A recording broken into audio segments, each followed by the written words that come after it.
Good morning, Francis. Good morning, Immaculate. How are you people doing?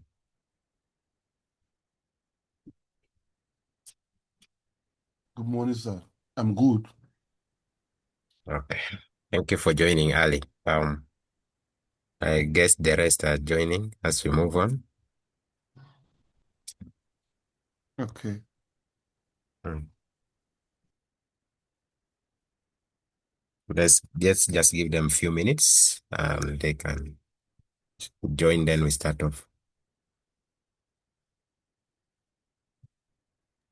It's okay.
Okay, good morning once again.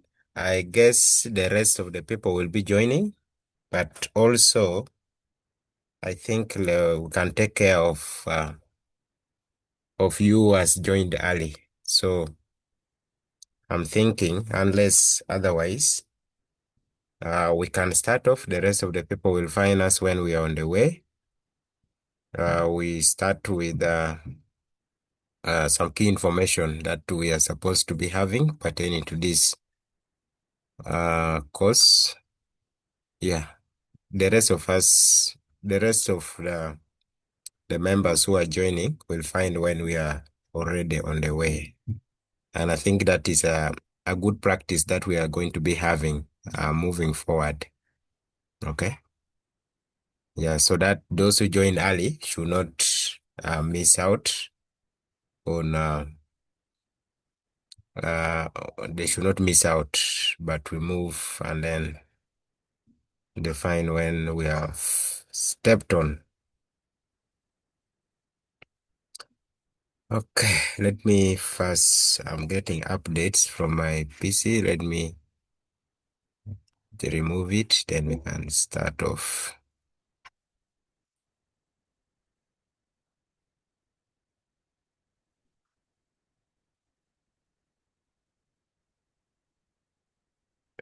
Yeah.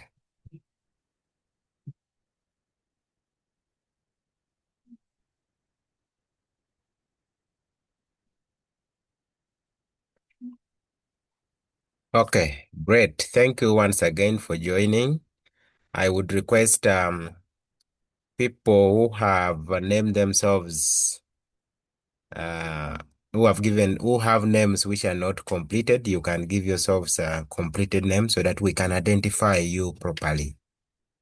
People like Francis have given full names, Joshua, Oshaya, Limpo.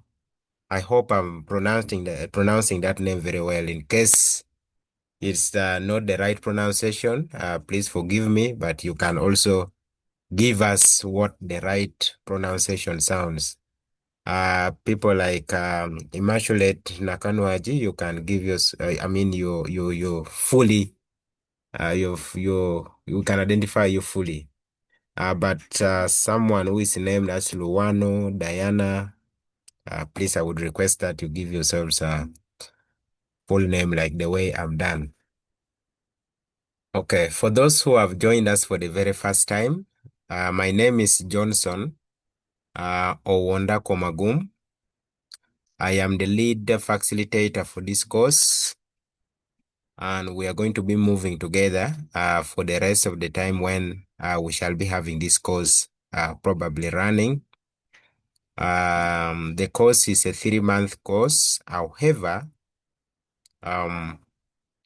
we always manage it in such a way that even if we complete it before the 3 months with the quality, and yes, there's no harm normally us doing that. In a very, very special way, I would like to welcome you all for accepting to join this course, for accepting to join Utamu. There's a lot that you're going to learn in this course. A lot of things have been included in this timetable, which I have projected on the screen. And I'm assuming that you have looked at it even before. This is not going to keep us, this is just to guide us. However, it is not going to, we are not going to move. Uh, Someone is rearing chicken at the same time attending class. I would request you mute. That is the beauty of attending an online class. Okay? Yeah. Okay. So that man already has a project which is running, and that's okay. All right. So once you have joined, you can mute, and then in case you're speaking, you're not limited to speak. You're not stopped from speaking. You can um, you can always Yeah, ask to speak, then we shall give you an opportunity. Someone is asking, how do I change my name? How you change your name is you click on participants, then you go where your name is. Your name is always the first. There are 3 dots towards the end of your name. For example, your Diana.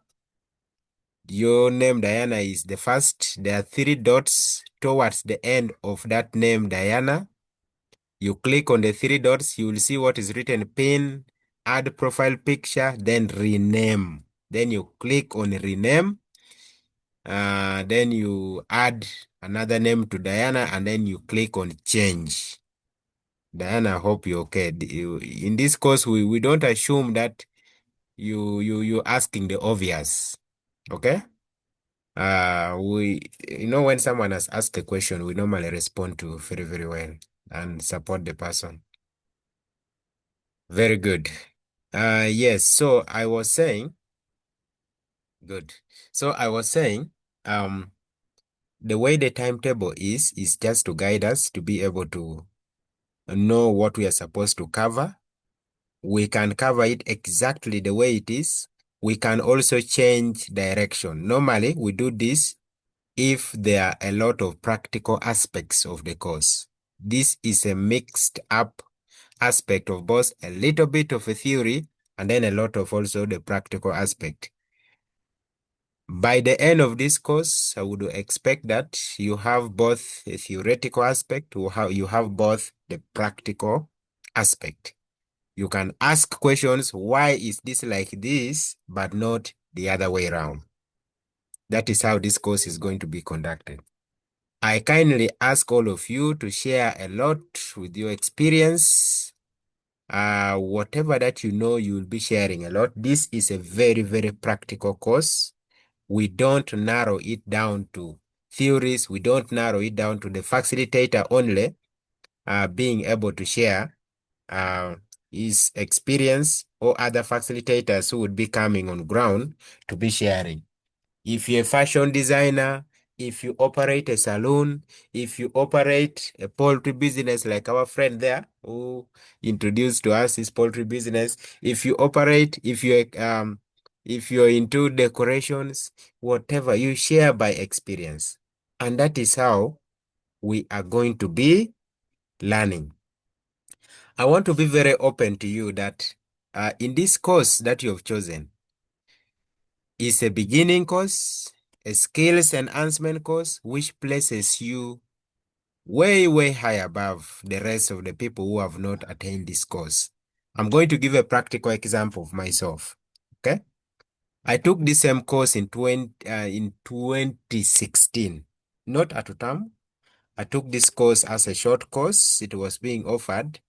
By then, it was at Makerere University. I did it. Yes, I will respond to that question. Mr. Limpo, one of our members here, will respond to it. Yes, I took this very course. It was in 2016. And by then they were teaching it was only M&E. Okay? Only M&E. Where in M&E they were doing even very small areas. Okay? Log frame. They were doing the work plan and budgeting. And then we had a little bit of things to do with the data collection. It was only around those 3 components. Now, that did not leave me the same. Since 2016 up to where I am now, by the time I actually enrolled for a postgraduate diploma, I'd already practiced M&E for 7 good years. Okay? When I joined M&E, I also started to do implementation. My organization, because I took on this course and I got to know a little bit. I also did a small short course on in project planning and management directly. Okay. So now that did not leave me the same since that time up to where I am now. By the time now I qualify to do a postgraduate diploma,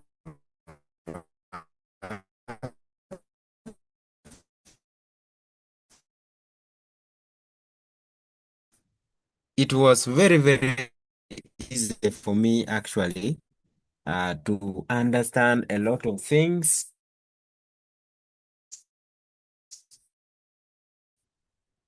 very, very easily. The course was quite simpler, okay? Yet, because I did this as a short course, but it did not leave me the same. By the time I joined the master's, still things were very, very easy because I started it as a certificate. It was helping me at the workplace, helping me in my personal business or personal earnings, and helping me in so many ways. Okay, even in school where I was studying. You see that? Yeah. So I would kindly request that be open to learning. If I put off a gadget, which is noise on my end. Sorry.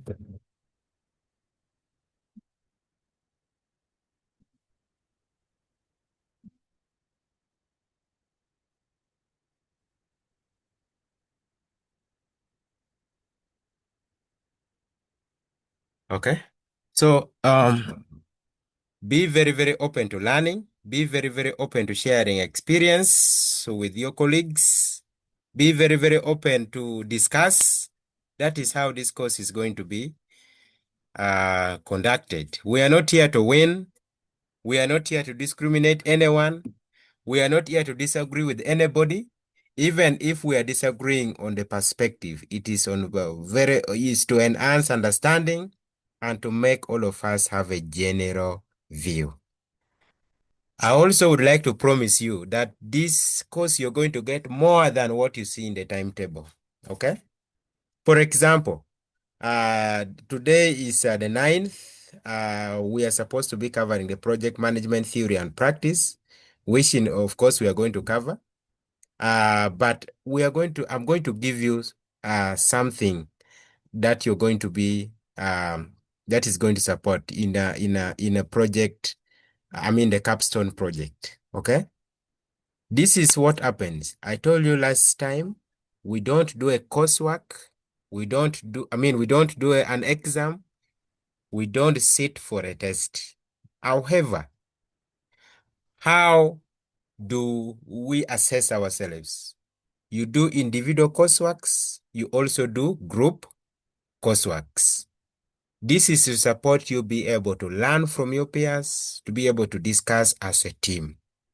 Again, here I'm saying, please don't hesitate to share your knowledge with friends. Once you share your knowledge, you lose nothing, but you gain a lot. That is how also I personally uh, became one of the people facilitating this course and also other courses in this same university and other places. So let's share knowledge. Let's make inquiries. Okay. There are people here who are well experienced. Very, very good. You're going to support us a lot. There are these ones who are at the beginning stages of their career, at the beginning stages of their learning. Share experience. Okay. So that we get going. Okay. Even when in a class of this kind, even if something is not clear, be open and say, I have not understood here. I request for more elaboration so that I can be able to understand. Okay. When it comes to consultancy skills, I'm going to endeavor to discuss with the university management so that I can bring some consultants who are able to speak to you. Okay. How consultancy is done practically. I myself am a consultant and I've been doing a lot in this area, but I'm also going to bring somebody who is new to speak to you. Okay, so that you can be able to learn from the wealth of experience. There are two people have raised their hand. Joanita, you raised first, and then Joshua Ochaya, you raised up your hands. I don't know whether you are just appreciating or you raised your hands. Please, I can give you an opportunity to say something. We're just That's appreciating the fact that you're going to bring consultants. okay. That's good. Joshua, is that the same? Yes, sir. That's the same. Very good. Yeah. So yes, at Totamu, this is how the course is actually delivered. We endeavor to ensure that you learn from the wealth of experience that a lot of people who are doing it practically have. Yes. Before we can, I can maybe open anything for someone to say, or before we can go and start doing what we have for today. Uh, we conduct this course in form of a module. It's a modular. We use a modular approach. What do we call a modular approach? We first learn project planning and management, complete it. Then it ushers us, there's a connection, okay? Ushers us to M&E, we complete it. And that ushers us to be a consultant, okay? Or to do consultancy, because the consultancy you're going to do is either in project planning or in monitoring and evaluation. The moment you have all those skills, we also do this, which is a capstone project. But I'm going to break the rule. I'm going to break the norm, okay? And now we start right away with the capstone project. Now, I don't know if let me check. Our class coordinators are here. Madam Sheba is here. You are going to take some notes, okay? What some of the things that I'm going to be discussing, you'll share them with me later. What I mean, you are going to there are things normally when I'm in class to say them that I'm going to share. You capture that as a note, okay? So that you share with me later and I don't forget, okay? And when we do a modular approach, this is what happens. We run a module, we give you a coursework in it. As we are running, you'll be, understanding and then putting the perspectives together. And then you submit a coursework, either group coursework or individual coursework. Now, this is what is going to happen. When it comes to, and the class coordinator, you can take note of that. When it comes to the capstone project, okay? You put it there that I'm going to take you through how to do research, okay? The research we are going to do is not the research of copying what someone has done. It's not a research of, duplicating anything that somebody has done. This is you starting from scratch. How do I start this? And believe me, it is not anywhere in this course, but this is something that you're going to get a lot of money from it. That is much more than what you're paid for this course. Okay? A lot of money from it, much more than what you're paid for this course. If you can allow me to do a projection of, the research that I support people in, okay? You see, there's this folder here I have written on main research work. This main research work, you can see over 300 here. These are the research for people that I have been able to support way back, okay? Way back. And research pays a lot of money. This majority of them are masters and also their PhD, okay? A lot of them, in any institution, whether in Africa, whether in Uganda, East Africa, in Africa, world over, people will keep reaching out to you. Hi, someone gave me your number that you support in doing research. Do you mind helping me? And you charge them. Okay? The money you're paying for this course, even if you are being charged 1 million Ugandan shillings or more, you would get it just from either one person or even two people. And the knowledge remains, okay? The knowledge remains. Okay. And this is what class captain, you can take me through, you can note that, then you will remind me. When it comes to capstone project, we are not going to dwell a lot there. I will teach you how do we use Mendeley, how do we use EndNote, okay? How do we use Zotero? Those are some of the things that we are going to be learning, okay? And for example, I've opened this research for someone I supported called Dr. Lorraine Oriokot. Now, this is a report for, this is a research for a medical doctor. I am not a medical doctor. I'm a statistician, M&E professional. I'm not a medical doctor. But the knowledge I gained from a course like the one you're taking now, you can do any research, either in medicine, either in a law, either in, in IT, in any form of technology, any kind of research. And that is what you're going to get free of charge. Free of charge. It's not anywhere in this timetable, but I opted to guide you. At Utamu, we offer beyond, beyond what is just put in the timetable. Okay? So you're going to be, this is, when you're doing this kind of research, you don't need to copy from anybody. What I want to do is from scratch. When someone comes to you that, hi, Francis, I'm a lawyer, I'm doing my master's in this particular area, I would like you to help me with the research. You don't have to get worried that now I don't know anything in law. How do I start helping someone who is doing a master's in law? Okay? Don't get worried. This is where we are heading to. And when we reach there, you're going to, you're going to start looking at how do I develop the literature? How do I do the background? How do I do the problem statement? Okay? You need to appreciate yourself for being a lucky person for joining this course. Okay? And the knowledge will remain with you. Okay? No one is going to say, but you see, you understand. No one. Okay?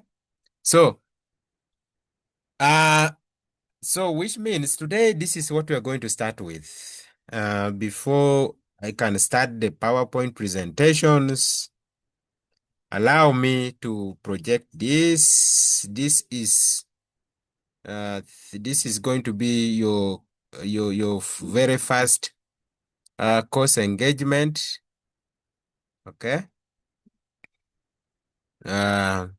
Yes. So you're going to do this. This is a module called the Capstone Project. Why I'm giving you this early? Because you want you to start. I want to know the level of your understanding. I want to know how you can do group work. I want to know how you can collaborate. And I want to know how you should be guided moving forward. Okay? And we always agree on the timelines of whatever that we give. We are not going to dictate anything here, or I am not going to dictate anything here. I will ensure we move hand in hand and everything moves on very, very well. You're all adults. This is adult learning. We're not going to stress you. We're going to ensure you learn and you live very, very well. So this is a capstone project module.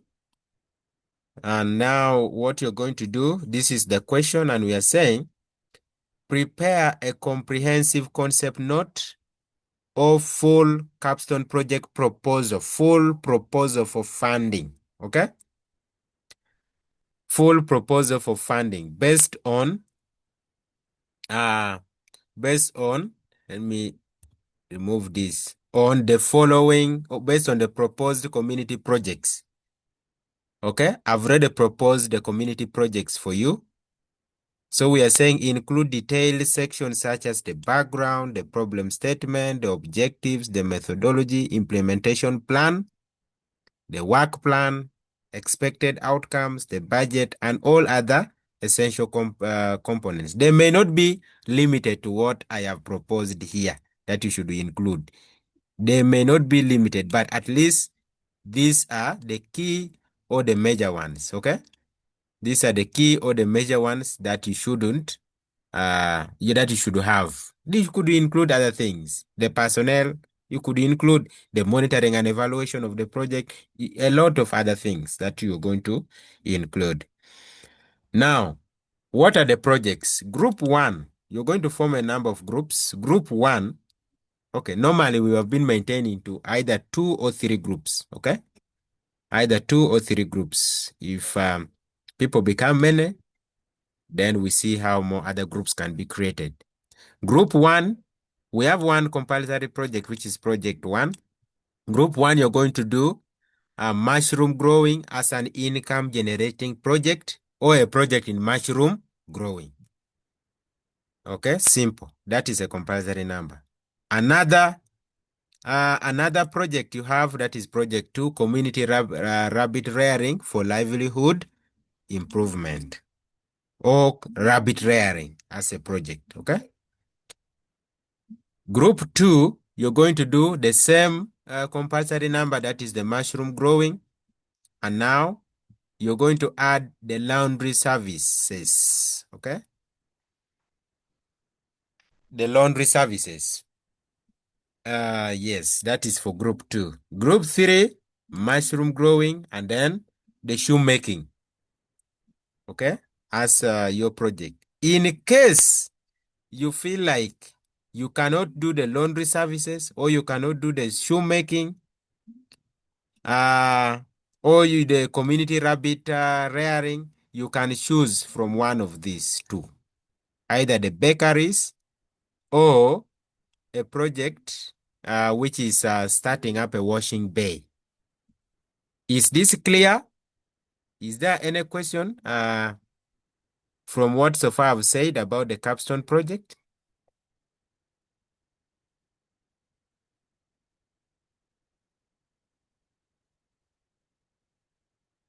Is this clear, colleagues?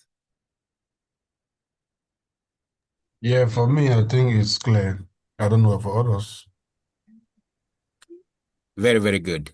So I'm going to share this with you, and you're going to be, please do this. I would request that you collaborate as a group, and that group you're going to form, any other group work is going to be done from there.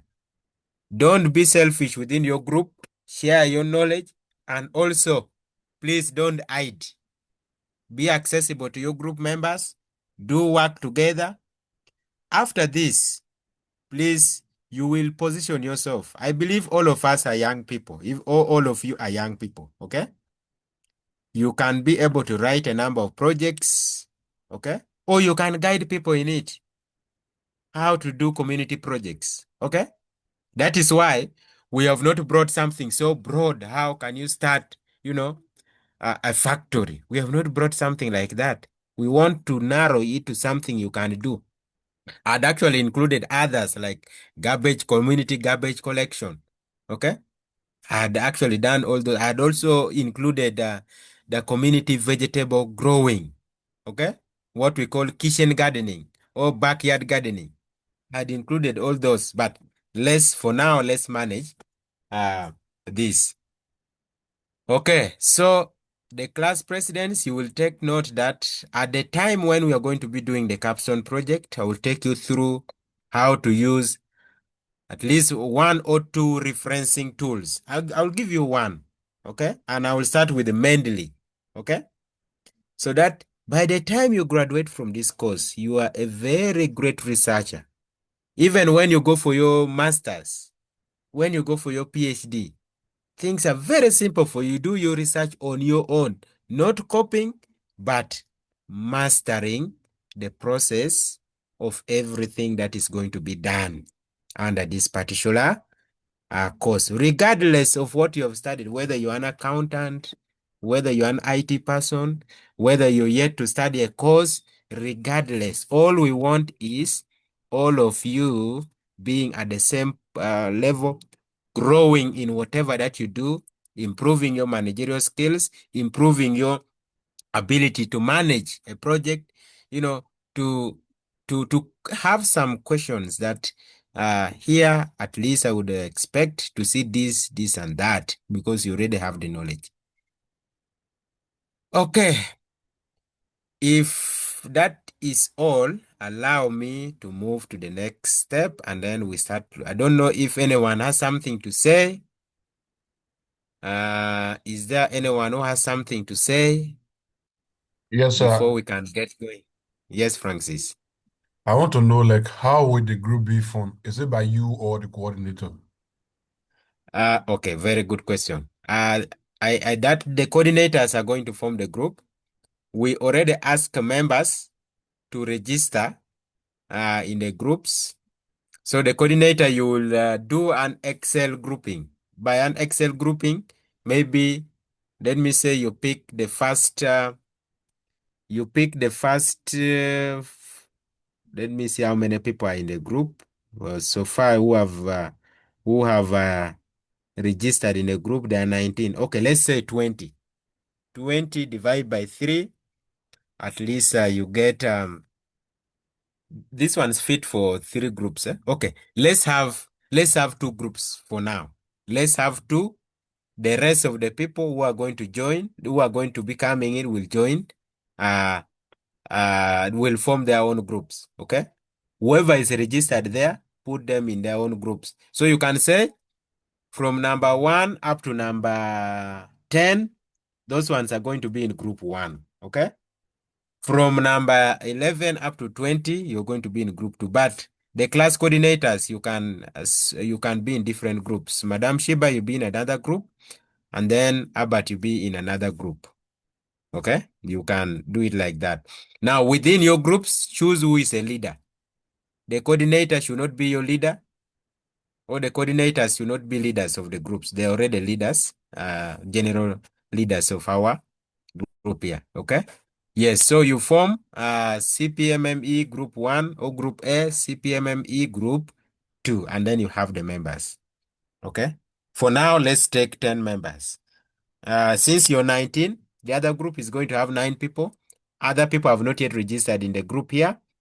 They will be registering, and then you take them to where they belong. Give them their respective groups. Once again, to learn more, you normally share knowledge with others.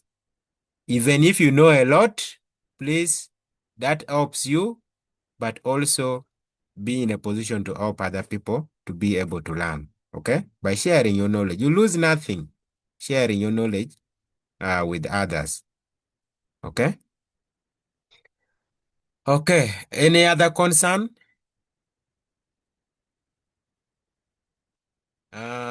Any other concern or anyone who missed anything so that I can have a repetition? Okay. But if there is none, let's move on. Please, like I told you earlier on, there would be a lot of things where you would spend money. You would study this course, project planning and management separately from somewhere. You would also study this course as, M&E separately from somewhere. You will study consultancy skills separately from somewhere. You will study, I remember someone was charging us to do research alone, like research publication. Okay, someone was charging around 800,000 Ugandan shillings, but you're going to be getting for free. Can you imagine? That is a plus. Yeah, so TAM offers all this as one course. And now, by the way, this is all included in your document. I told you the other time, you leave this course with 2 documents. You leave this course with a transcript. You leave this course with a certificate, and a certificate with a seal of the university. You know how nice it is to have a seal of a chartered university in your certificate, meaning anywhere you go, you're recognized as someone who has attained a formal training. Okay? Formal training in this particular course. Some of you will even start, working when you're still in school because you have gone through this particular course. Okay?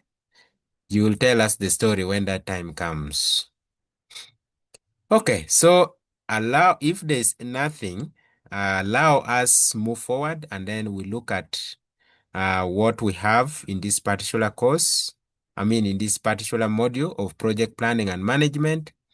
We are going to do the introduction of it. We are going to do Excuse me, what is sir. called the, yes, I have an inquiry. please. Like, I wanted to ask whether, like, you're going to be sending us some kind of PDF form of the things we are going to be doing, or we shall just, or it will just end like in this form. Again, very, very good question.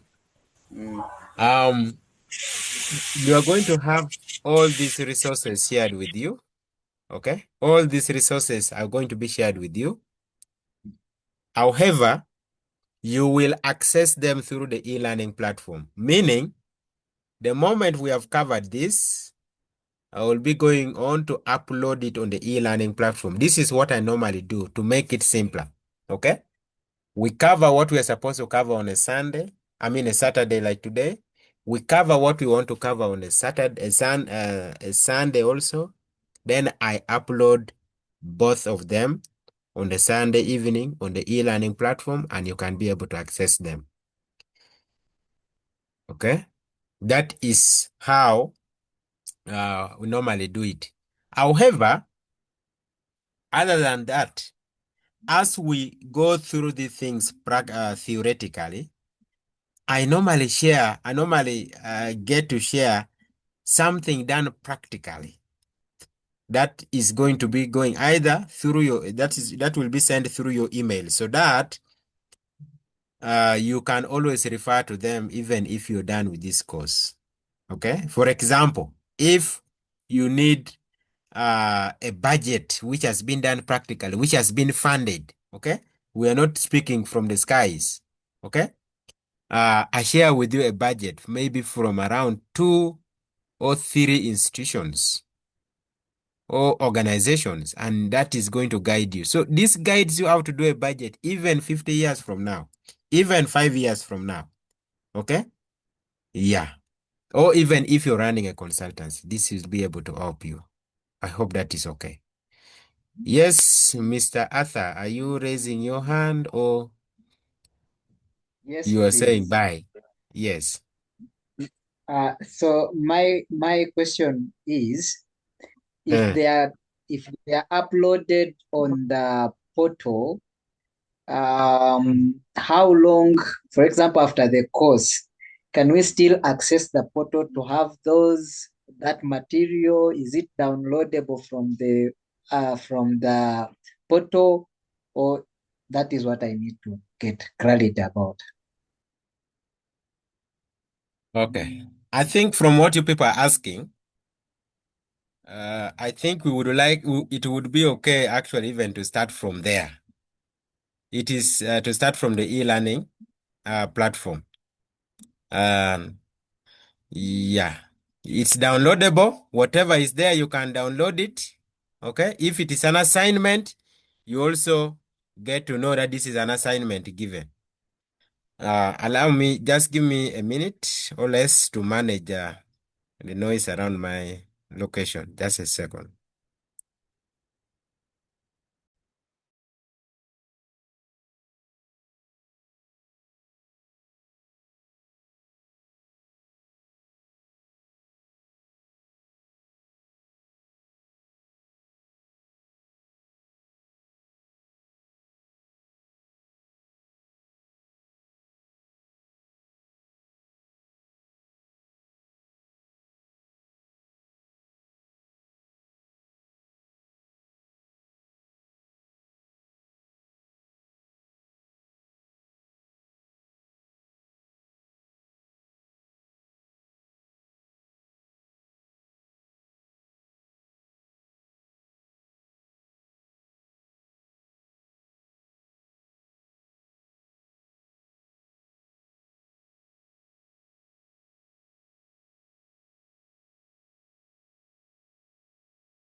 Okay, sorry about that.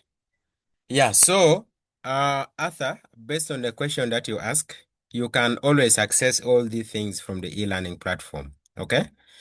If you, I can just use a second in order to take you through. If you can see my screen, please. I'm not going to take you through this for a long time. I'm just showing you that you can actually download them. Okay. Let me share my screen. But it's downloadable. You can download whatever is there, and then you'll be able to have them after opening Google here. I'm going to start from then you go on here, then you type term is there. Okay.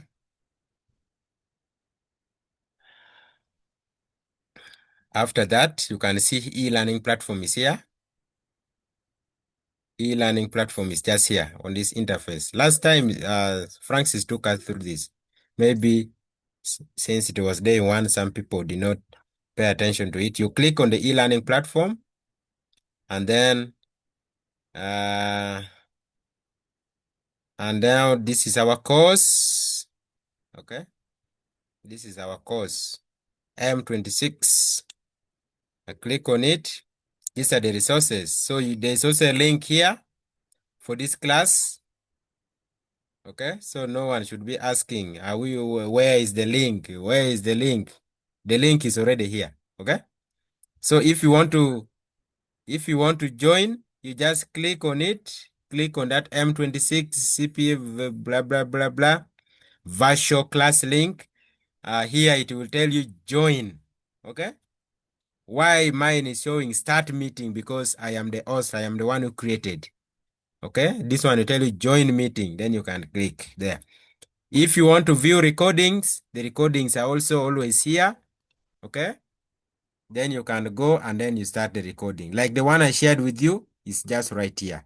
Okay, you can then get the passcode and then you can share. Now I'm going back because our colleague wanted to know if it is downloadable. For example, you can see here, this is PowerPoint presentation, PPM, Introduction to Project Planning and Management, Part 1. And that is the very slide that I've opened here. Okay? And how do you download it? You just click on it like that. It's already downloaded up here. Okay? So, Arthur, that was just by the way, but I get it is clear on your side now. Not so?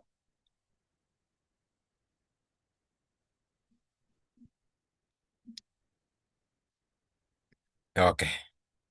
I wanted to hear the voice, but he has given me a hand. It's okay. Please don't be left alone. You can reach out to one of us. Francis is available. The class coordinators are available. They can support you. Okay? Learn to get supported even by your members, which is very, very okay. I told you if they have reached out to you and someone wants to be supported, please, you lose nothing supporting somebody. Okay? However, you gain a lot.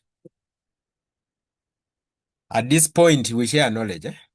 Okay, so, ladies and gentlemen, allow me to start on the introduction of one of our modules, which is the project planning and management.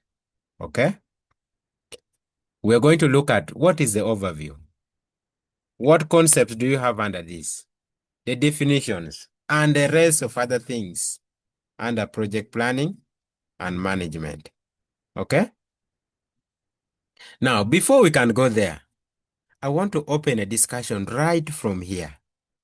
I would have asked each one of you, but allow me start from anyone who is ready. When we talk about a project or project planning and management, what comes into your mind? Let's start it right from here. Okay? When we talk about project planning and management, what comes into your mind? The floor is open. Anyone can go.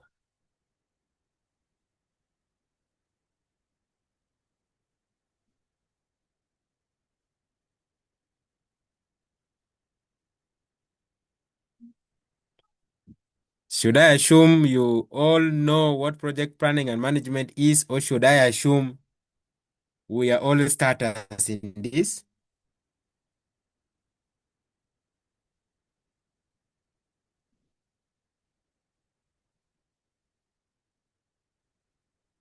So for me, Hmm. so my idea of project planning and management is like getting something done in a particular frame or time range with a particular budget that will guide you or also a goal or target. And Hmm. that's my understanding of project planning and management. Okay. Having the knowledge that guides you on the ideas or the goals that you have set and you're undertaking. Very, very good, Francis, for that. Thank you. Any other person? That is according to Francis, okay?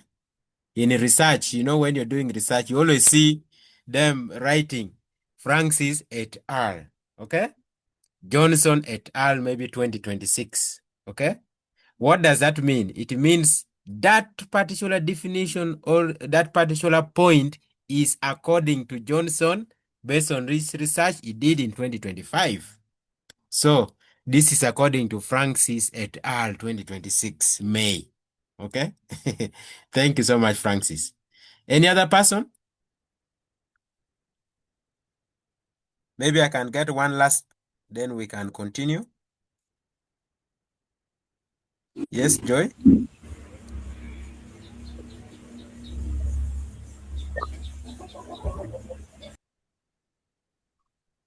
Joy?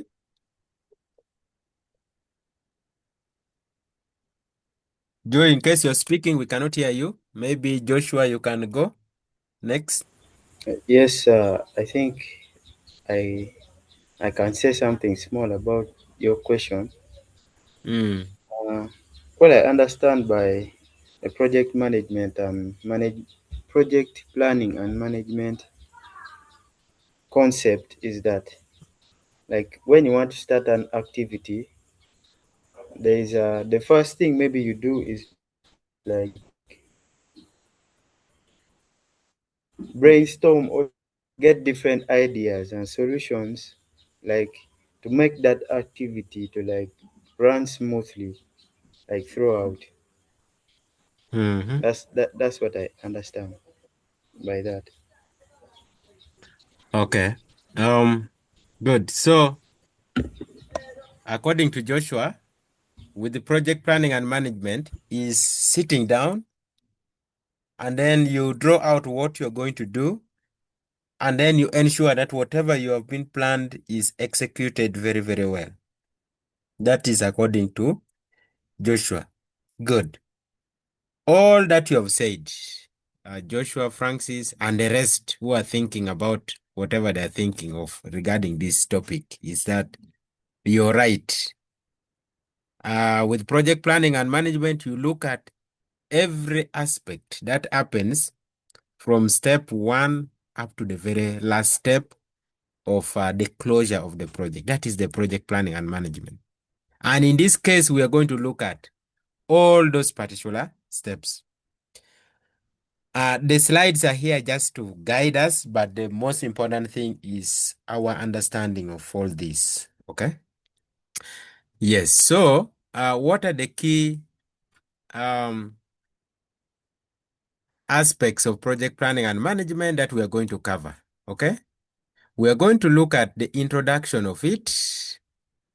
Then we shall look at what is called the PLC. Okay? That is the project life cycle. Very, very important. Every project has got a life cycle. Okay? We shall also look at, in project planning or in projects, what are procurements or the human resources management. We shall look at that because beyond here, okay, you can be involved in managing a project. You need to know what procurement is. You need to know what human resource management is. How to manage the assets or the infrastructure of a project, okay? Then how to manage risks. that may come. These are the key things that we're going to be looking at. Okay? Very, very elaborately, but also with a lot of experiential sharing. Okay? Then, importantly, okay, we shall look at, in terms of the project resource mobilization and management.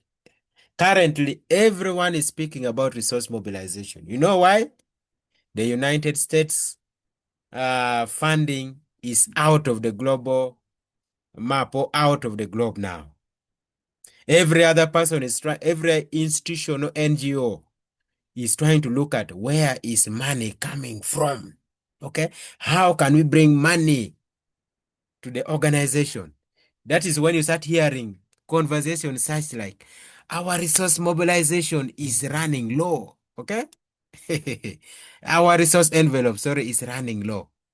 Okay? So we are going to look at, as a project manager, as a project officer, as a project assistant, okay? Or as a starter in all this. How do you do resource mobilization? Okay? From nowhere, how should money come in your organization or in your CBO? Okay? In your consultancy firm? How should money come in? We shall look at all that. And how do you manage your stakeholders? Very, very important. Okay? Then in terms of finance, the budgeting, okay?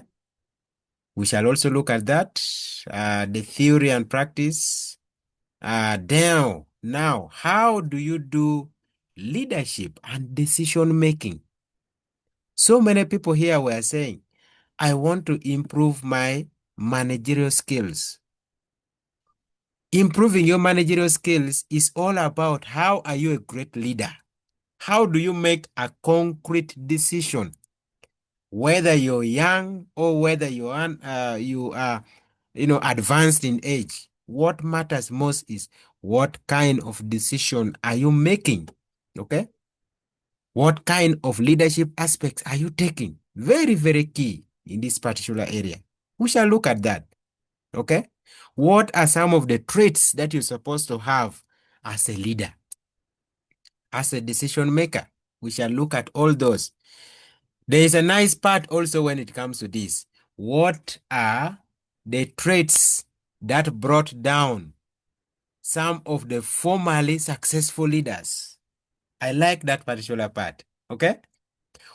What are those things that brought them down? They were formerly successful leaders, but from nowhere, they started losing out. Okay? We shall look at all those. Okay? We shall look at how do you plan using IT systems. Okay? We shall look at all those. We have what is called the management information systems. We shall have a small look at that as well. Now, we shall also look at how do you manage conflicts in projects. Conflicts arise from anywhere. Conflicts arise from families, arise from colleagues, arise from anywhere. What matters most is how do you manage this kind of conflict? How do you ensure that the conflict is of benefit to you? Okay? Because the conflict can be on benefit, but can also be in a negative way. We shall look at all those. So these are the areas we're going to discuss in project planning and management. Okay? What are the learning objectives? By the end of all this, you as a participant should be able to know what a project is and what a program is, and also to explain or to get a clear understanding of the key attributes of what a project is, how projects actually emerge, okay? And now, the factors for successful project management. We shall look at all those, okay? Now, in the introduction of a project, we say that project planning and management actually has been emerging in a very, very gradual way. Meaning, there's somewhere where it started from, and it moved to another point. It moved to another point. People understood what project planning and management in a very, very unique or very, very different way. People went on to modify the definitions. People went on to modify it. For example, all of you cannot define the same thing in the same way, okay? Based on your own perspectives, based on your own knowledge base, based on your own understanding. This is also how project planning and management was defined and how it emerged. For those of you who believe in the Bible, you know very well what is called the Tower of Babel, okay? We have one person who told us the other time that she belongs to the Robert Kayanga Ministries. I don't know whether it's the Robert Kayanga Ministries or, yeah, I don't know if we have that person here. This is a person who would explain to us this very, very well, okay? Do we have that person here?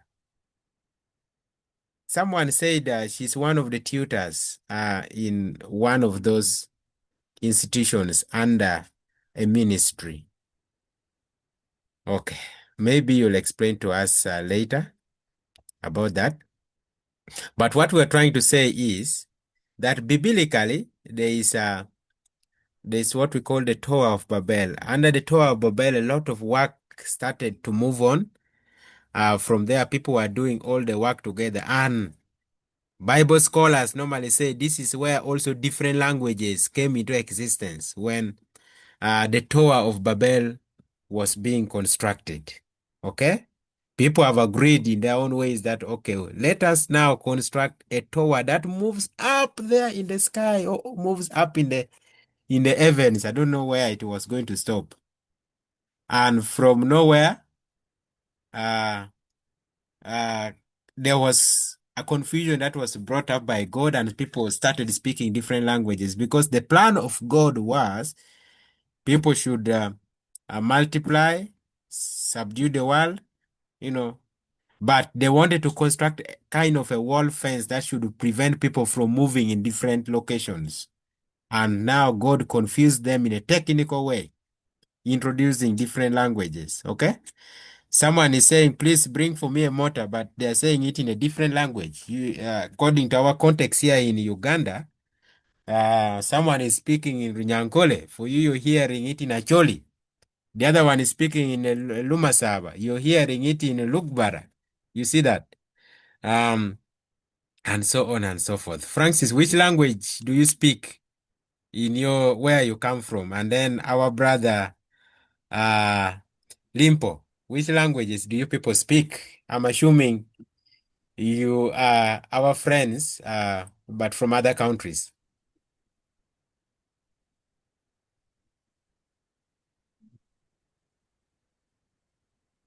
Yes, Francis.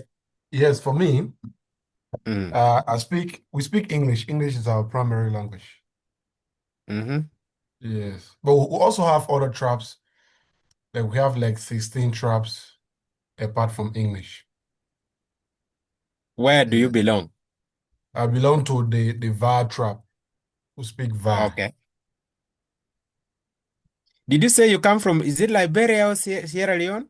Liberia. Okay. Great.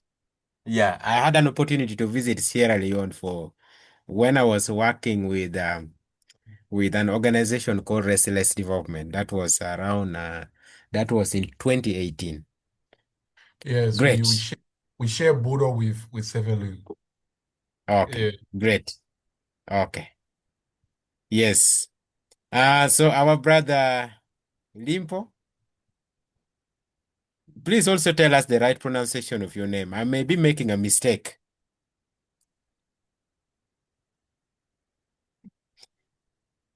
And also, I don't know whether you will forgive me, whether a brother or a sister. You will forgive me. I'm very sorry. Okay, I'm a sister. Okay, great. I'm very sorry, sister. It's okay. My name is pronounced as Dimpo, D not Limpo, Dimpo. Okay, I'm from okay, Lesotho. okay. Are you Yes, attending from Lesotho now? yes, I'm attending from Lesotho. Okay. Which languages do you speak? We speak English and Sesotho. Okay. Very, Yes. very great. Great. Happy to have you here from, the southern part of Africa. Francis from the western part of Africa. Any other person from the Central Africa? Peace, Evelyn. Can you hear us? Where are you attending from?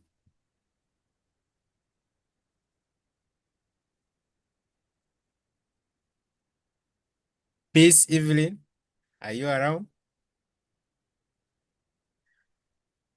Okay, great. I know Peace Evelyn is attending from Central Africa, the Central Africa.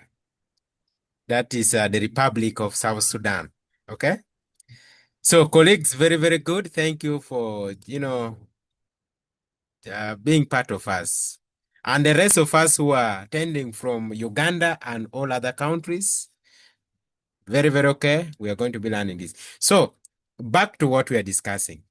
That was where the introduction of different languages came. Okay.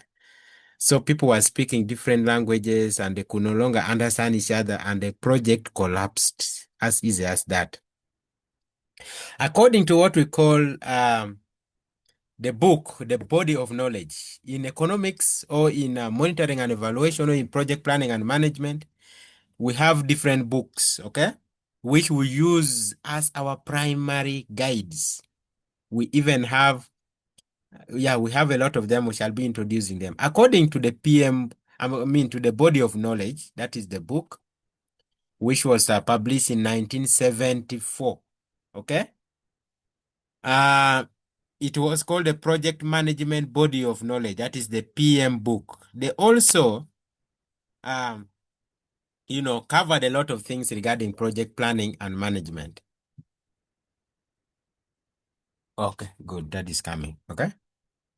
Yes. So, we are going to define what a project is. Okay. And like I said earlier on, the project has been defined by a number of scholars, defined by the Association of Project Managers in 84, Ainsdale in 84 still, 3 years later by the PMI, that is the Project Management Institute, in 91 by Ines, and then by J.R. Turner in 93, by Duncan in the same year, and then again the PMI, that was in 2021 during COVID. You can see that from the 1984 up to 2021, a lot of things have been emerging. And now people kept on defining a project in their own ways, in their own opinions, in their own languages or understanding because of the different happenings in the world. Okay? For example, 1984 was a period after the Second World War. Okay? I believe the world economies was moving in that particular aspect, depending on how the war happened and what emerged afterwards. So they had their understanding in that way. When we considered a period 1991, a lot of things happened there. Okay, there were some wars in the Middle East. I remember there was a war in this country, Kuwait. Okay, and a lot of things which emerged that made people to define a project planning and or a project in different ways. 2021, that was after the COVID-19. Okay. Also, the project was defined in different ways. Let us now look at it, how the definitions came. Okay, the Association of Project Managers define a project as a task of creating an outcome. A task of creating an outcome. Now, not many of you can understand what an outcome is. But of course, as we move on, when by the time we are reaching the module of M&E, an outcome is just going to be, like a swimming pool for you, the water you play with. You know it very, very well. You can define it, at all levels. Okay? So they said a project is a task of creating an outcome, predetermined objectives, but also involves the complex interaction of resources and then services and organizations. Keep it at that point. Creating an outcome which has predetermined objectives, but has a lot of things within the resources, the services, and organizations. When you read this has got a lot of things within, okay? A lot of things, predetermined objectives. Also, the resources available, the services and organizations. Good. Later on, Ainsdale said a project is a solution to a problem. Ainsdale made it very simple that any solution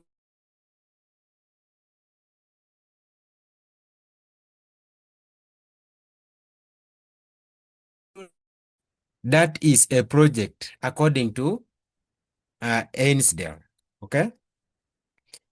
We are going to be moving on and to see other definitions. The PMI said any undertaking with a defined starting point and defined objectives also involves a variety of resources and is unique. To me,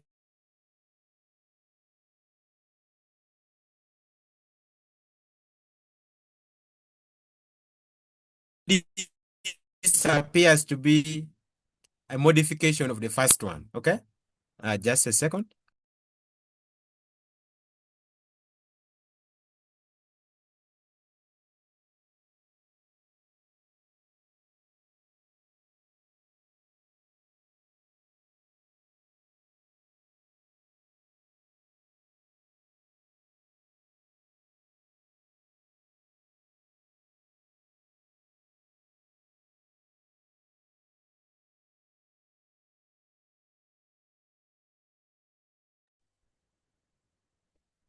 Someone is writing on our screen. So let me stop sharing so that goes away, but don't write on the screen. Let me stop sharing and I reshare.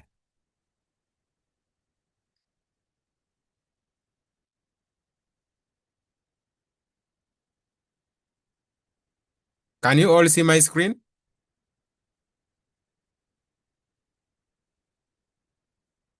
Hello, can you see my screen? Yes, we can see Yes, it. we are seeing. Very good. Yes, so yeah. So the PMI again, 3 years after 84, they said a project is any undertaking with the starting point, but also has objectives, but involves a variety of resources and is unique. Very, very okay. We shall move on and see. Ines explained it in a different way. An undertaking that has the beginning and the end and is carried out to meet established goals within cost, schedule, and quality objectives. Very, very good there. And so on and so forth. So I just wanted you to know or to see that how the definition has been emerging across the years. Okay? Duncan said temporary process undertaken to create one or few units of your unique product, so on. So post-COVID or during COVID, 2021 in Uganda was during COVID. So for some of you who are not in Uganda, who are not in Uganda, Uganda had the longest, we have that, we enter in that Guinness Book of Records, of having the longest lockdown world over. Close to 3 years. Can you imagine? Close to 3 years, we were in a lockdown. That is the beauty of Uganda in one aspect, okay? So, post-COVID or during COVID, we explained it as the PMI again came and said, a temporary endeavor undertaken to create a unique product or service or result, okay? And we are saying a project is a temporary, organized human endeavor to provide a solution to an identified need. Whatever project that is undertaken is to provide a solution to a need which you have identified. Okay? And we are saying it is not actually an ongoing operational activity. We shall see when it comes to that particular point. Okay. So the definition that we take is the current one, modified by the Project Management Institute, that is a temporary endeavor undertaken to create a unique product or service or result that brings about a beneficial change or added value. The intention of any project is to bring about a beneficial change or to add some value. Okay? However, this does not mean that there are some projects which do not add value. There are other projects actually that do not add value. They may make you the worse than the way it has been. However, the intention is always to have a beneficial, create a beneficial change, either to a beneficiary, to a community, and so on and so forth. So why am I saying that some projects do not bring beneficial change? For example, you may draw your budget very, very well or plan very, very well. You cost whatever that you intend to do. And now you even put some money, you invest that money in something that should work. Let me give an example for commercial agriculture. By any negative occurrence, you will not yield, you will get the yield worth the money that you're putting. Okay? Meaning you did your farming at a great loss. That has not brought a beneficial change. Okay? You may sell and you don't even get the amount of money you injected in, you invested in. There is no added value there. There is no beneficial change. You see that? Now we are saying a project is that something that should actually bring a added value. Excuse me, sir. So, yes. Can you please give, I didn't understand that example. Can you please give different example at least to understand? Or maybe you repeat the same. I didn't get you. I give an example of a project. Is that what you're meaning? I mean, where a project do not have value. Yeah. Okay. I already talked about, doing commercial agriculture. I gave that as an example. You have injected in a lot of money, expecting. There's some noise from my side. You will forgive me. We have a lot of helicopters and jet fighters hovering around the Kampala areas because I think they're doing some drills or trainings. Very soon, we shall have the new president swearing in. So some noise is coming from my end. They're moving the space. So yeah. So I gave an example of commercial agriculture where I said you may plan to do some agri activities commercially. You inject you come up with your budget and then you invest that money, for example, in a land purchase. You invest that money maybe in purchasing equipments that you're using. You invest that money in human resources, having people who come and do for you work. You inject that money in, a lot of work, maybe fertilizers and so on and so forth. Now, you know this at the back of your mind that you're doing this agri work for a year and you have done your expected earnings from it. You're going to be reaping this, harvesting this, and then that will help you to get this particular amount of money. In one way or the other, maybe things do not work out as expected. You harvest. The harvest is not worth the money that you have injected in. Giving an example, you have injected maybe $2,000, or let me say $20,000 in what you opt, and you opt to be getting something like $40,000. Okay, and something happens, you get maybe $15,000. Remember, you injected $20,000. Now you're getting $15,000. It means that there is no much beneficial change in terms of the earnings that you're going to get out of that project, the Greek project that you planned and you have done. That is number one. Number two, you may have a thinking to start a microfinance institution or a loaning institution. Okay? You come up with your budget very, very well, what you're going to be doing, how you're going to be getting the people to give the loans, and so on and so forth. What happens is that, it's so by God's grace, you get a number of people who come and borrow money from you. They're supposed to pay with interest. And by human nature, all these people do not pay your money. You have injected in the capital by giving them the loans. Now that same money is not paid back. It means you have worked at a total loss. You see that?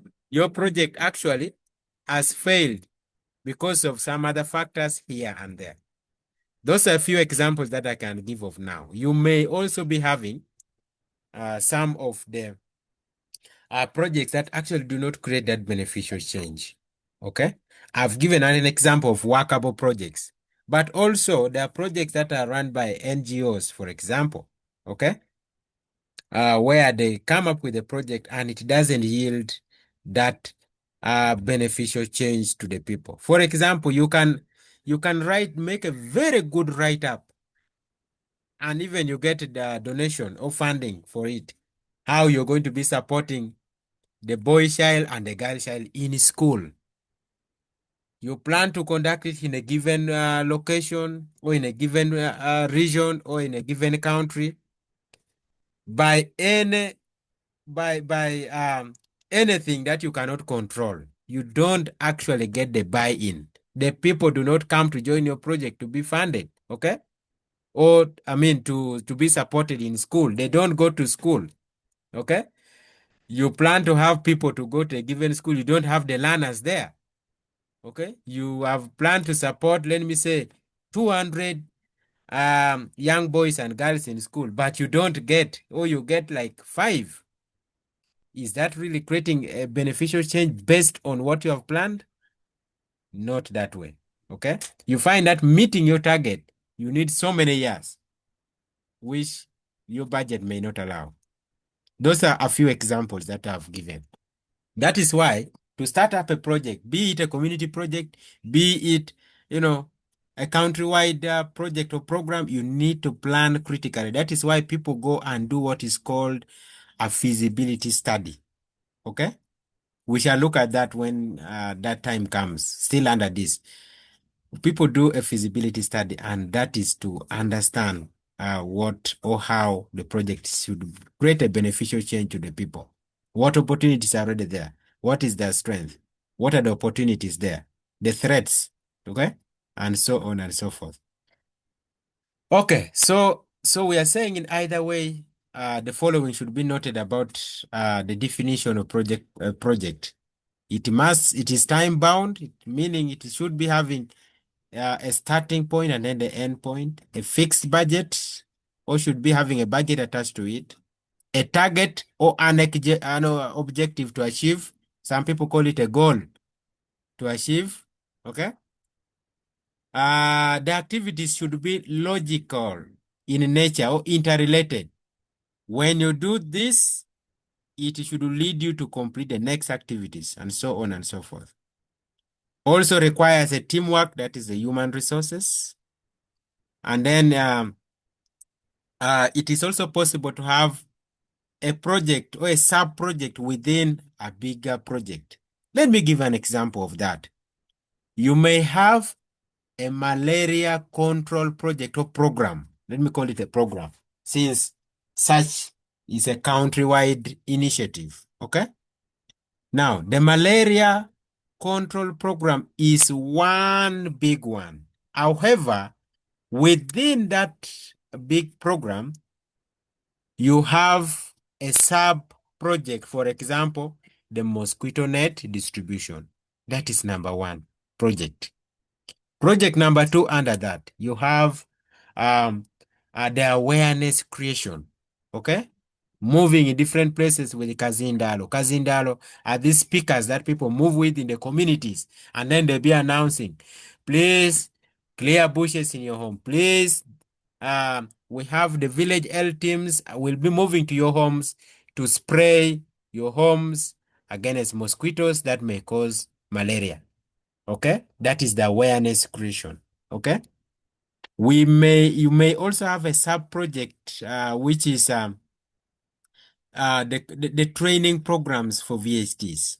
All these are sub projects within the bigger project or within the bigger program. These are the key aspects within the definitions. So when we talk about a program to a bigger extent is a little bit wider than a project, or is so broad compared to what a project is. We are saying a project is a group of interrelated projects managed in a coordinated way to achieve a given goal. It is normally a long-term undertaking, requires huge resources, and also flexible in the way it is implemented. Normally covers a wider geographical coverage.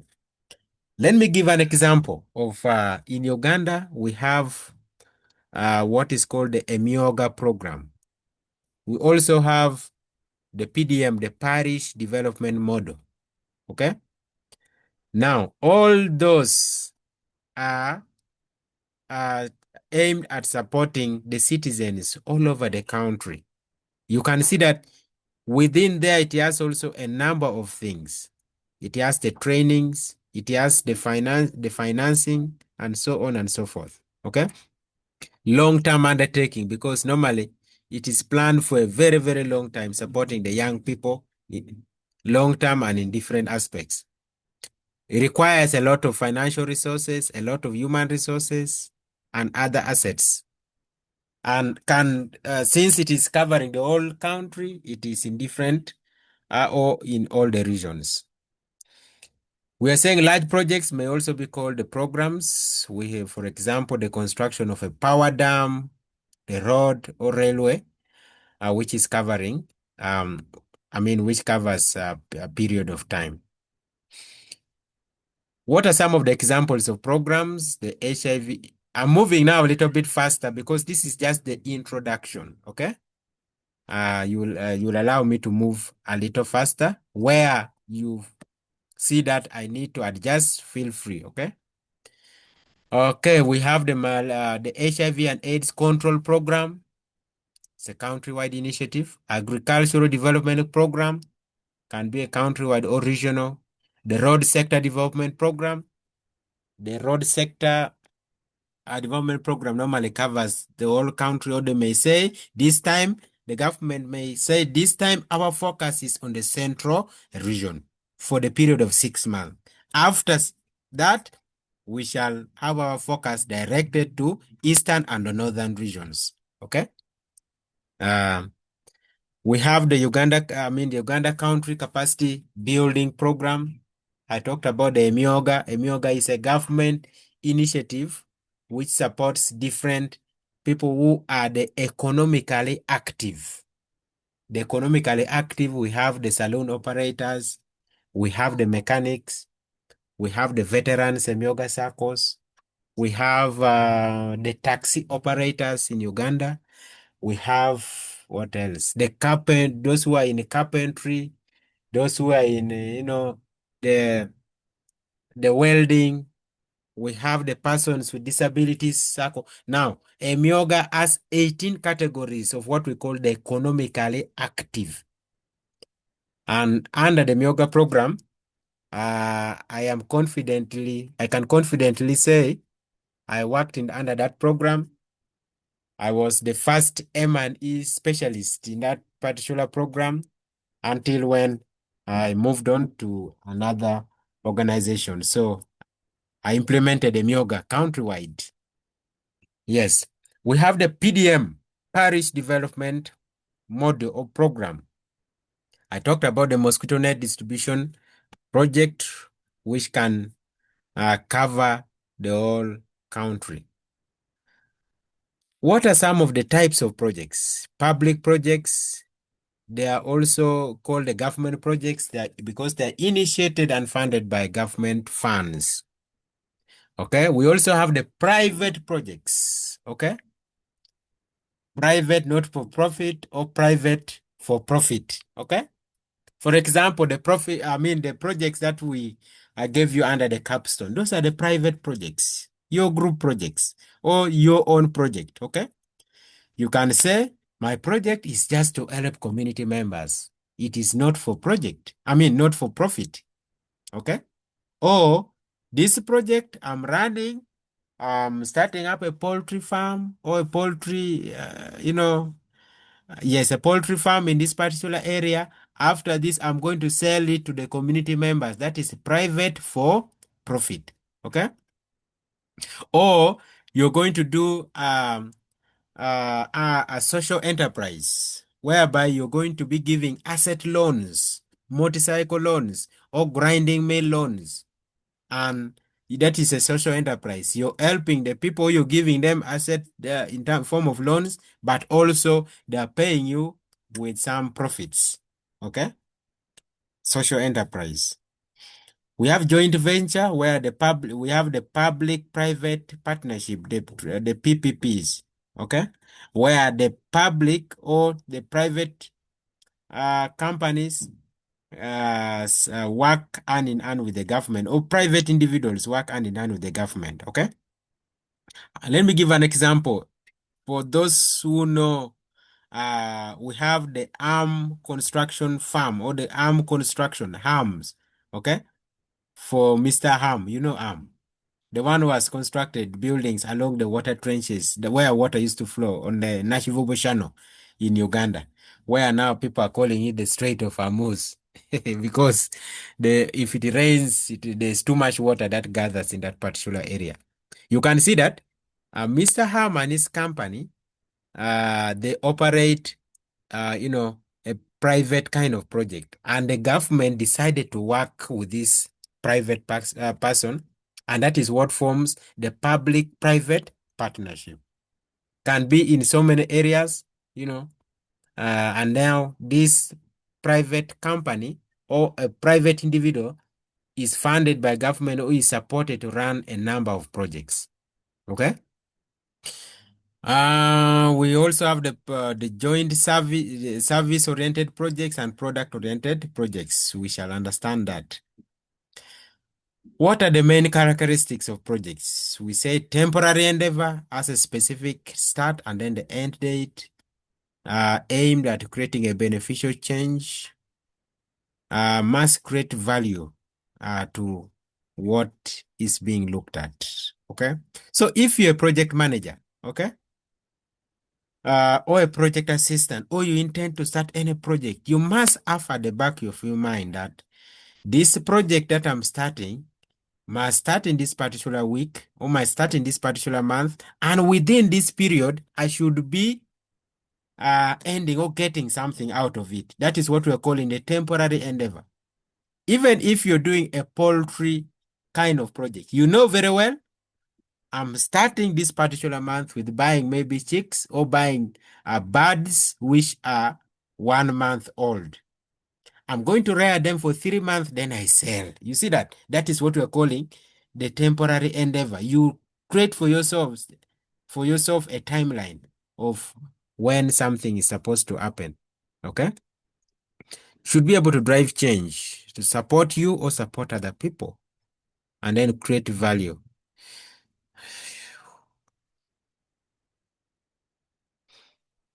Okay. So what are some of the attributes? It is unique. So every project, even if they have similar names, even if they have uh, the similar objectives, every project faces a unique set of its issues or constraints, which can be environmental, political, or resource-wise. So we are saying every project is unique. Okay. Even you're all here, you're unique people. Okay. Some of you are here, you're already working. Very, very okay. But you've come, the common goal is to attain this goal. I mean, this course, and then you complete it and call it done. Some of you are here, all you want to see, I want to have a paper. You see that? At least I want to have a paper which has my name that I've attained a course in project planning and management, then monitoring and evaluation. Okay? That is what some of you are here. Some of you are here saying, yes, I want to grow to become a great project person. I need to start now. You are all unique people coming here. Okay? So in the same way, even all projects are unique in the way you operate them or the way you implement them, the way the resources are required, the way the people are involved, the way the locations are, all projects are unique. A project is finite. We are saying a project is a temporary process. It has a limited duration, meaning it has a beginning and the end point. And even the resources have to be planned for that particular, for that particular duration. You cannot have a project for 2 years, but your resources are running for 10 years. Very, very impossible. That is why a donor tells you, this is what a donor says. We are giving you, let me say, $20,000. And this $20,000, we are giving you a project for 5 years. However, you should plan to have annual budgets.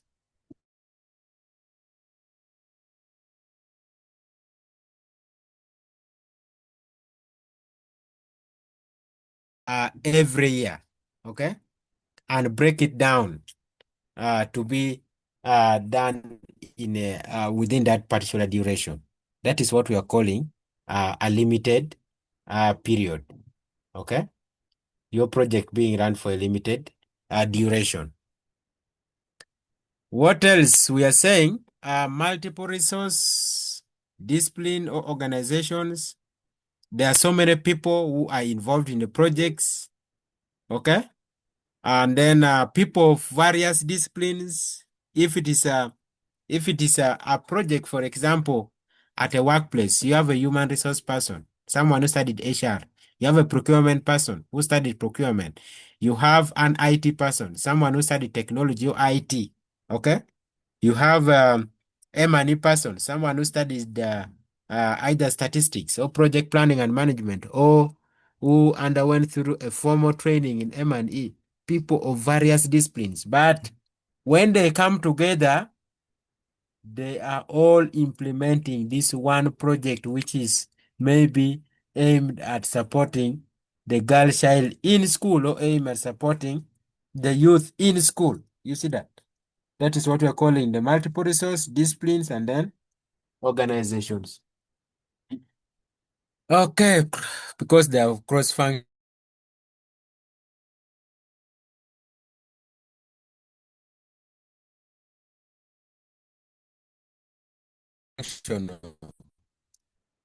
That passes through several phases, okay? The activities and resources change as the project progresses through the life cycle. We are going to look at that. And also there's another part we always study in M&E, that what are the M&E activities that are conducted at the starting point or in the middle or at the end, okay? Yeah, so those are some of the things which we normally study at the project life cycle. Okay. What else? Many people normally ask questions that, okay, when I start working in the organization, what am I going to do? What is the starting point? Very, very key. Don't worry. The starting point is there. Okay? The starting point is there. Then I'm going to, that one, this course is going to answer you in that particular line. Okay? Okay.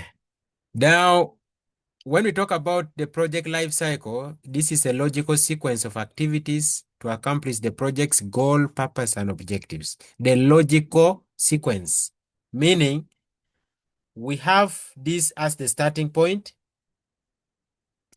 Now, the end point is going to do this, but within there are serious interrelated activities that follow each other. Okay? Okay. I don't know if you can see my screen moving. It's disturbing me. This side. Can you see my screen moving? Yes, sir. Yes. Okay. A project is also dynamic in the way it is in its operations and then the managerial kind. But the most important thing is to be able to achieve the stated goals within the available resources. Discrete end objectives. Projects have their own objectives, which are supposed to be met in terms of the time, the scope, the quality, and then the quantity. Okay. Use of resources. Projects frequently use resources on either part-time or fully in operations. Operations is a day-to-day activities of the organization. People normally confuse a project and operations, okay? And a project can be this thing that you do with a lot of flexibilities, okay? You're doing it for the time period of that particular project. When it comes to an operation, this is something you do on a daily basis. For example, let me give an example of a transport officer or a transporter. Don't know if that is the best word. A transport officer. Your work is already predefined. Day in, day out, you're going to be doing that particular work. It's a kind of what happens at the university when you're running a course, okay? Apart from the flexibilities, we may agree, every other thing is in form of an operation that you're starting this period, you're ending this period, have an exam, have a test, have coursework, and so on runs like that in different cohorts. Yeah. So that is it about the various attributes or the characteristics. We also have conflicts. Projects normally face various conflicts. We are going to be looking at that in details when it comes to conflict management. And we shall be saying that within the conflicts, we have negative and positive. From the negative, you're supposed to learn from it, then be able to do things right, not to interface it again. From the positives, you're supposed to continue adopting that, and then you move on in the same line of that particular implementation. Change projects are implemented to create what we call the beneficial change. It should be able to change the society, change the people who are benefiting from it, and so on and so forth. Some projects may produce goods, others services, but the end result is to help people or to support the beneficiaries. Uncertainty, we are saying projects have a level of risk. We shall look at that. Either this risk are either positive or negative and can significantly affect it. Okay, how do projects emerge? Members, I'm very fast here. If you're left behind, please feel free to say anything. This is just an introduction. Okay. There is that practical part that we are going to be doing all also together. Projects emerge because of the demand-driven initiatives, response to what is called an identified need or a problem. From what we saw during that particular point of the capstone project, okay? Let me give an example of the mushroom project. You have identified a need, okay? That this, when I do it in my community, people are going to like it. People are going to buy it. Or people like this. A mushroom is eaten by people who are very wealthy, people who are within the middle income, and even people who are poor. They all love mushrooms. Okay? People buy birds. Even the poor want to eat chicken. Even the rich, they want to eat chicken. You look at the identified need in the community. Okay? If it is a water project, okay, a project aimed at ensuring that there is clean water. Okay. So you do all that, and that is going to be, so you're going to be supporting people in the area because the need is, or the problem is, unclean water in the community. Then what about the supply-driven initiatives? So NGOs or private entities to offer solutions based on available resources, technologies, or expertise. You see that?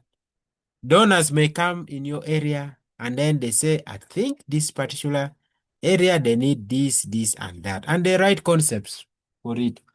Okay? And now they are they are going to be funded. Okay? The government plans or policies, governments may introduce projects to implement the national development plans, policies, or political commitments. So all government projects are in these 3 or 4 lines. Each country has a national development plan, what their development or what their plans should entail. Each project has, each government or country has the policies and also the political will or the political commitments. Okay? Emergencies and crises. There may be an emergency in a given place, and then a project will emerge out of that. Now, to people who have undergone through trainings, formal trainings like yourself, you may look at anything as a project. Okay? Anything as a project. Some people are too sharp to the extent when they know that, you know what, now like for you, you're undergoing through this project, which is completing the training in this course. A university may start somewhere. You present yourself as someone who has undergone through a training. You'll be supporting people to deliver the course. No big deal there. You support. Or since you're going to be taken through research, you may have a research firm. Say, okay, we have my small shop somewhere. Whoever needs to be supported in research, let them come to me. And universities are there. People who are taking courses will never end. Okay? You look at the demand in that particular area. Emergencies and also crises. Very, very important. Research and evidence-based findings can also bring projects when recommendations have been made for, projects to be drafted. Partnerships and collaborations, good. Donor priorities and international agendas, good. Private sector or market opportunities. Market opportunities, very important. Community or stakeholder initiatives, very, very important. Okay. And now we have these technological innovations. A project may emerge because of the technological innovations in a given area. We are going to be looking at what is called the project stakeholders. I think you have been hearing the word stakeholders and so on and so forth. Can we open a discussion at this point? Who is a stakeholder according to you? Okay. Who is a stakeholder according to you? How do you understand this part of a stakeholder? Yes, Joanita.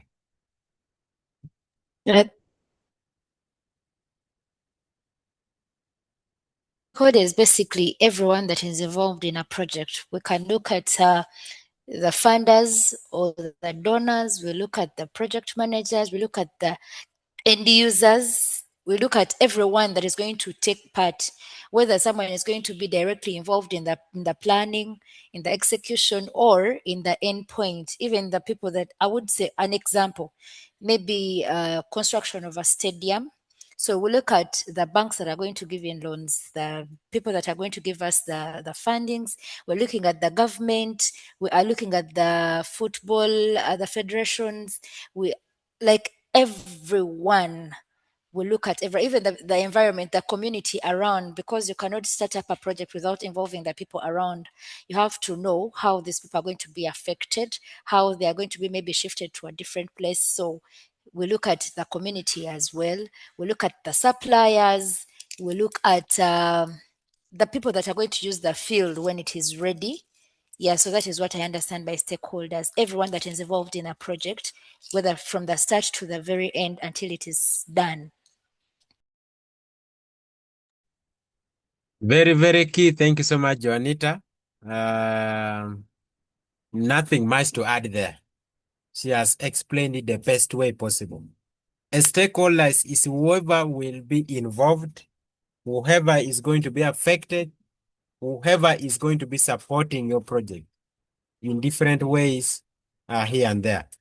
Let me use the headset because it's raining in my location. So that you can be able to hear me well, and also I should be able to hear you. Please confirm to me if you're able to hear me.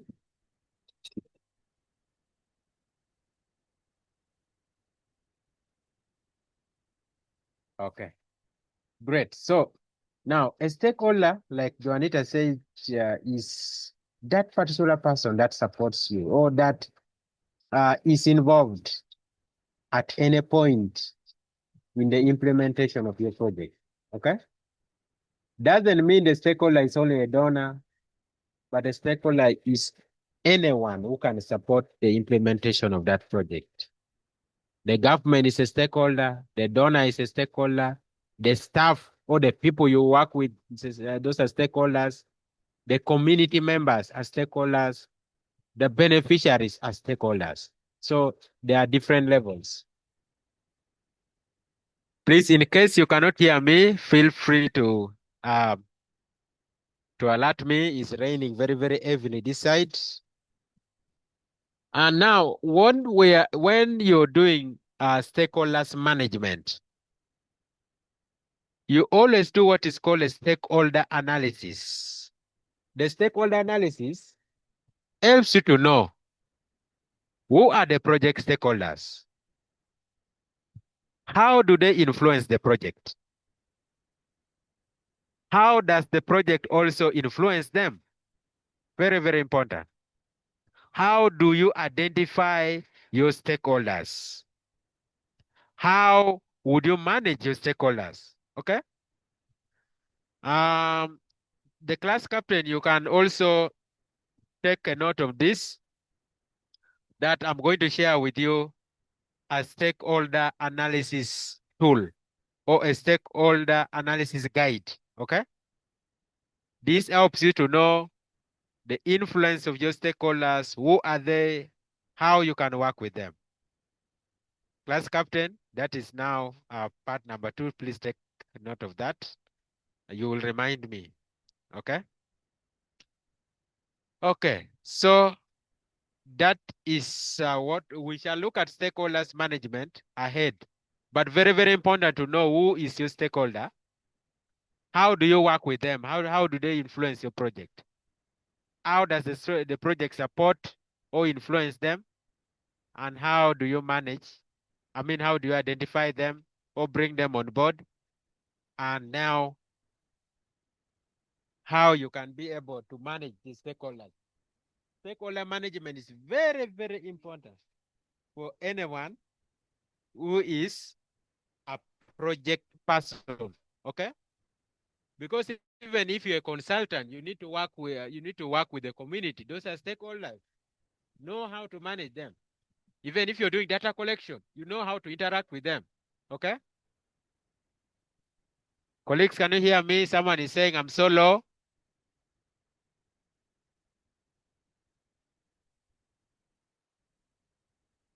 Can you hear me? You can speak so that I hear your voices. Yes, we're getting you, but just like you was going so low. Okay, let me try to increase the volume. Yeah, even if I was saying, even if you're a consultant, you're doing data collection, you will be working with the stakeholders who are the community members, the people in the community, the beneficiaries, how you talk to them, how you ask for their opinion, how they respond to you, and so on and so forth. Okay. Even if you're working as a project officer, you have the government people or the government staff that you need to be bringing on board, train them, talk to them. You know their expectations, you know how you meet their expectations, okay? And so on and so forth. So all these are very, very important to know the stakeholders. There are some stakeholders who are very easy to work with. They make your life so simple. There are those who are very, very hard to work with. You need to know how to manage all those. Not every stakeholder will be the same way, but how you manage them and navigate through that is very, very important. Great. So that has been our introduction in form of our introduction of the project planning and management. I wanted us to have another slide so that we can have it a day. Why are we not going to be having fragmented time for this? It becomes easy to get class to get a link that we are going to be sharing for you to follow or to support this. So let me have the very last slide for today. Then we can continue. And our next slide is a very short one, and life cycle. Now, some people have what is called the project phases. Okay. In phase 1, this is what we are going to have. In phase 2, this is what we are going to have, and so on and so forth. So we are going to see within the project life cycle what happens at the different project phases. What are you supposed to do? So this is the project life cycle management.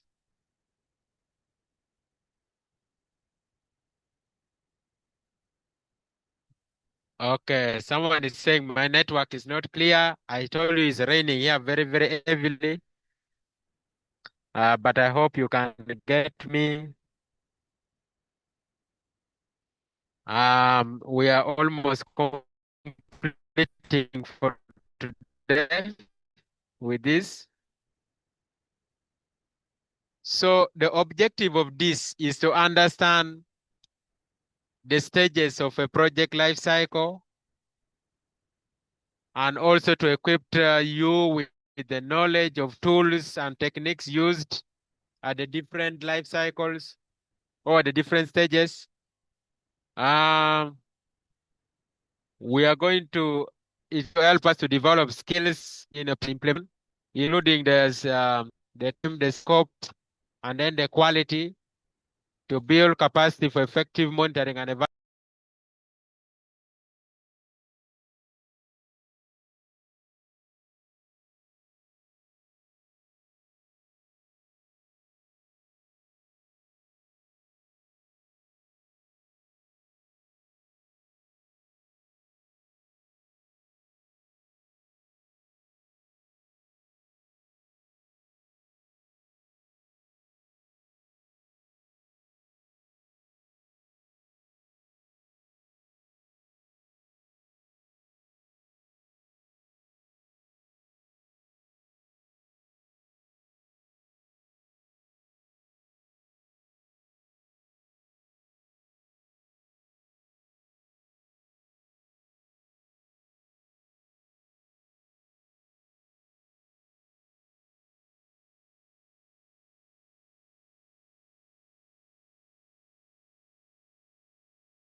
Hello. Hello. Yes, sir. People can hear me? Sorry, it is raining very, very heavily and the network seems to be unstable. But I'm requesting, let's complete what we have today. Then we can, this slide is very, very short. Then we can be able to move on and have it, call it a day. In case where network now stops us completely, then we shall not have any option, but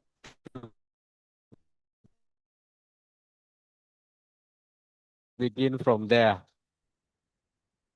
But we're going to try our level best to have, to move on. Management, it refers to the process of managing a project from its beginning to its end by following a series of well-defined stages. Okay? So looking at what happens at the beginning until at the end, then you manage the activities. Okay? What does that mean? That a project go through this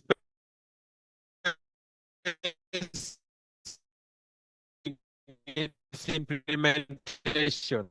We have the initiation stage, the planning stage, execution and control, and then closure. These are three key stages of a project life cycle. Okay? The project initiation stage, the project planning, the project execution, and the control, the closure stage. Okay?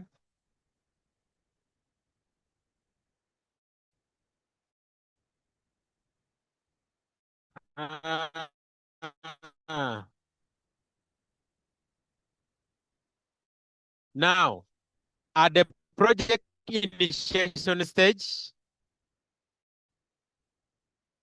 we have different areas or different activities which are done in order to address the problem.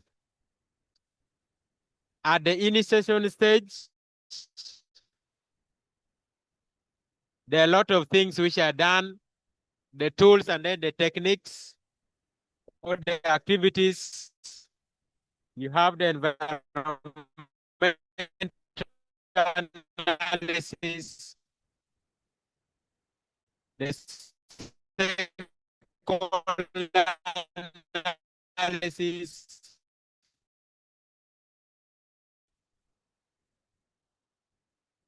the feasibility studies,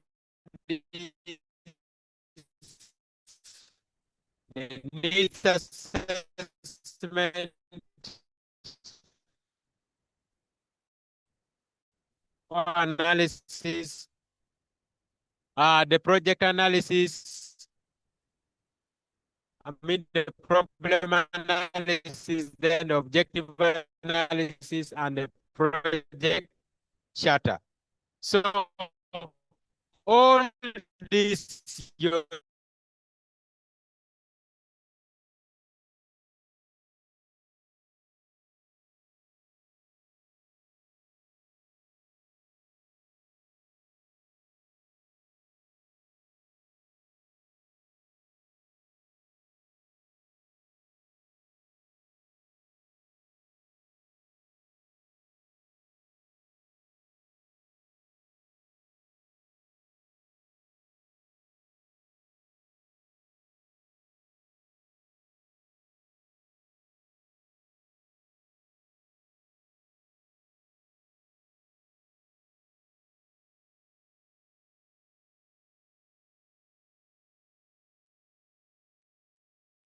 colleagues, I am really very sorry.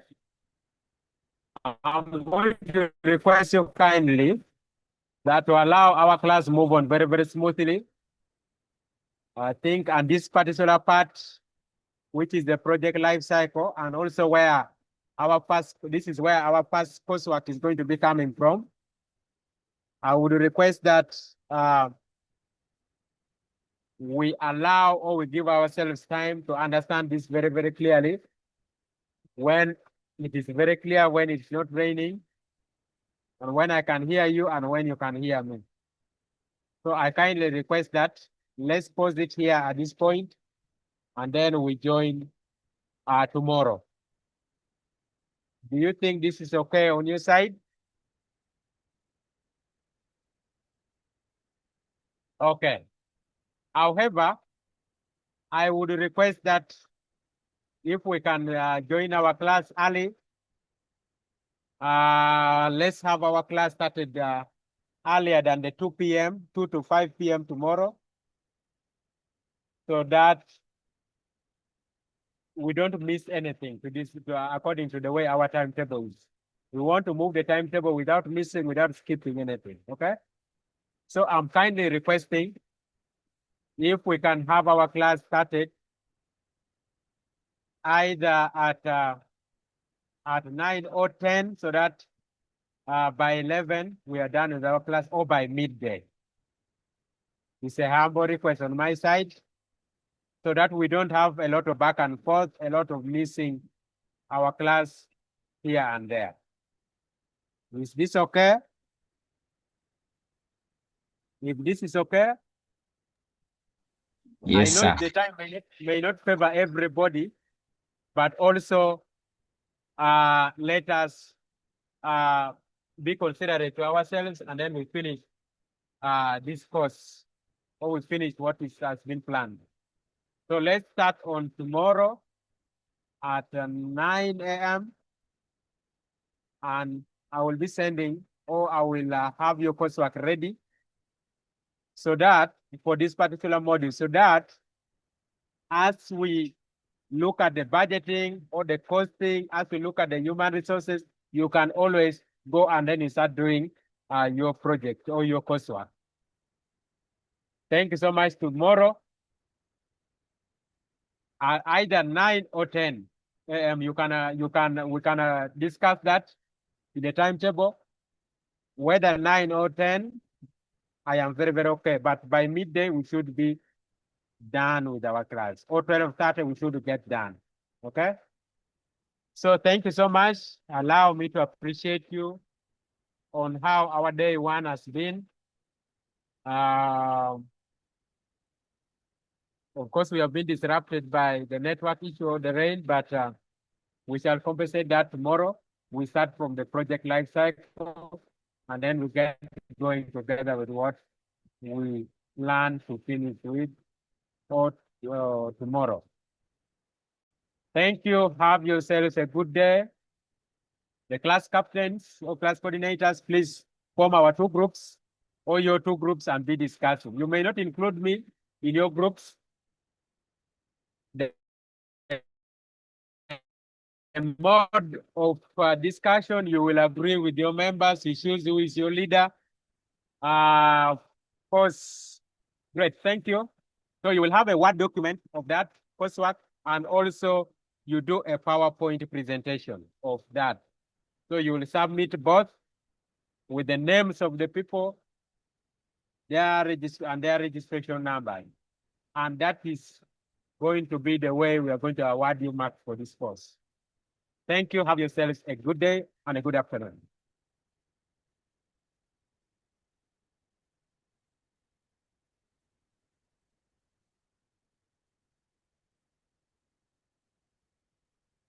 Bye-bye. I can now end the call for all.